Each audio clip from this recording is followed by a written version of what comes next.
Welcome to Subramani. I'm going to talk to you a little about my investing teaching experience over the years. So, the experience, I would think, right from the day I started investing, which means 1979 till today. But I'll tell you something more about my current work. My current work is largely driven by whatever I want to do rather than being paid for what I'm doing. So I don't get paid for my blog, I don't get paid for my YouTube videos. So literally nobody calls the agenda of what I should be doing. So today I'm going to talk to you about why some of the things which I'm going to say could be controversial. First, the importance of investing in India is underplayed or overplayed depending on whom you ask. For example, an MBA or somebody who's in the market will say investing is everything, it is very important, you should invest. That's true. There is absolutely no denying that you should invest, but investing is definitely far overrated compared to saving. It is far more important that you save money, which means if you're earning 100 rupees, the person who is able to save 70 is better than the person who is able to save 50. It's as simple as that, because once you save, you can then convert it into investment. That portion is easy. The ability to save, the clarity that one needs to save and needs money for the future, it's more important. So saving as a habit, saving as a family habit is far more important and terribly underrated compared to investments.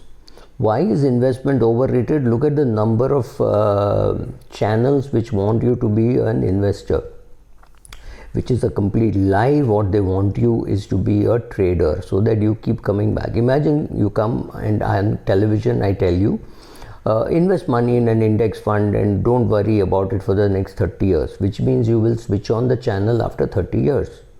You will have, but I don't want that. I want to tell you that Larsen & Toubro is a great buy, ITC is a great sell, so therefore you should be buying this, you should be selling that. But I have to create enough noise, I have to create enough shrill so that you keep coming back. At 11 o'clock I have to tell you that, look, I told you to buy Larsen & Toubro at 9:30, it is already up by 7 rupees, you should sell, or something like that, so that I keep you engaged and involved with my channel. So again, the role of media is exaggerated. You do not need so much of media. When we guys invested, we did not have so much of media and it didn't really matter. So 4 newspapers, 5 news channels, in multilingual channels, so many webinars, you just don't need them, right? So first, savings are far more important than investing, but investing is also important, because in this country, if I say investing is not important, the 2% which is investing will also try to think and get confused about it. So I'm not saying it is not important, but I think the importance is exaggerated. Third, you don't need the media to do investing or learning about investing. You learn investing from books. You can't learn investing from television. It's very, very difficult. Let's put it that way.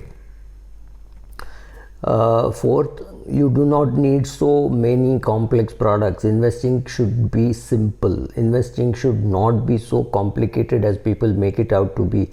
Large cap fund, mid cap fund, small cap fund, technology fund, oil fund, natural resources fund, metal fund, mining fund. I mean, there is a limit to where all you can put your money, and you don't need to put your money everywhere. Either get an advisor and make sure that you're getting a good advisor. That's not very easy.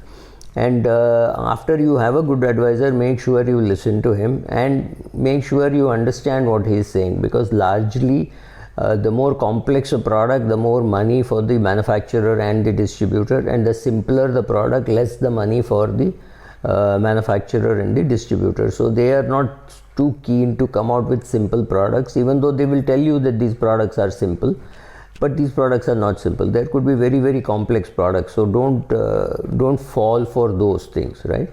Less unbundled the product, the better it is. So endowment plans, unit linked insurance plans don't make any sense.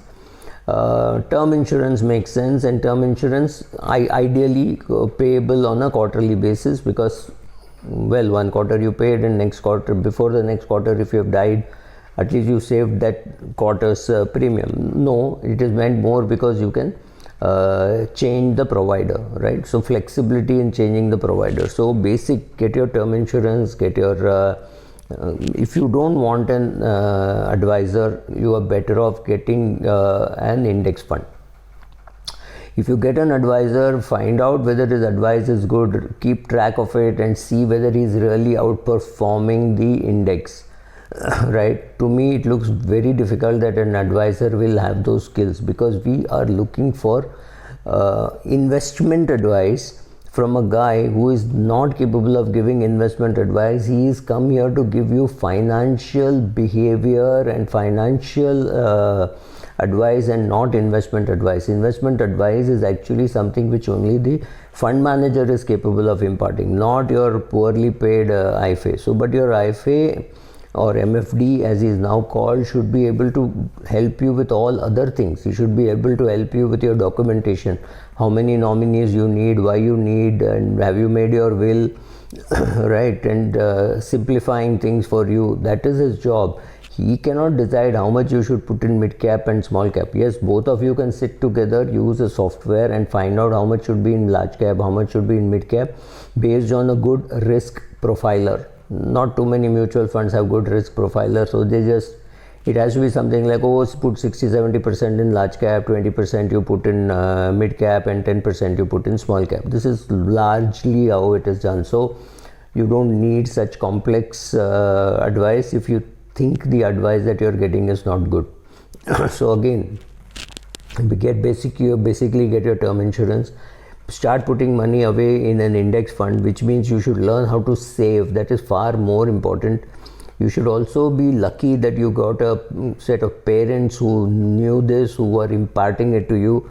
You should be extremely lucky if you get a wife who believes in all this, because the fight starts when the wife wants to spend, husband doesn't want her to spend, or the reverse, when the wife does not want the husband to splurge so much on whatever things that he's spending on, right? So getting those things right is far more important than worrying so much about, should I put money into this fund? Every fund manager tells you that money is to be made in the long run, and every fund manager gives you the next quarter view. I think COVID crisis is over, and I think this industry will revive. I think airlines will revive. I think hotels will revive. I think pharma is at its peak for the next 6 months. This is not the advice that you expect from a fund manager, but this is exactly what they say. In fact, some fund managers, even reasonably senior guys, are also wondering whether SIP works. Of course, SIP doesn't work over 3 years. Of course, SIP doesn't work over 7 years if there is a COVID attack. But conceptually, SIP works. So that is what. So keep it simple. Do an SIP, invest in an index fund, spend much less than what you earn. And that's it. That's the best way to wealth, and I don't think it requires too much elaboration.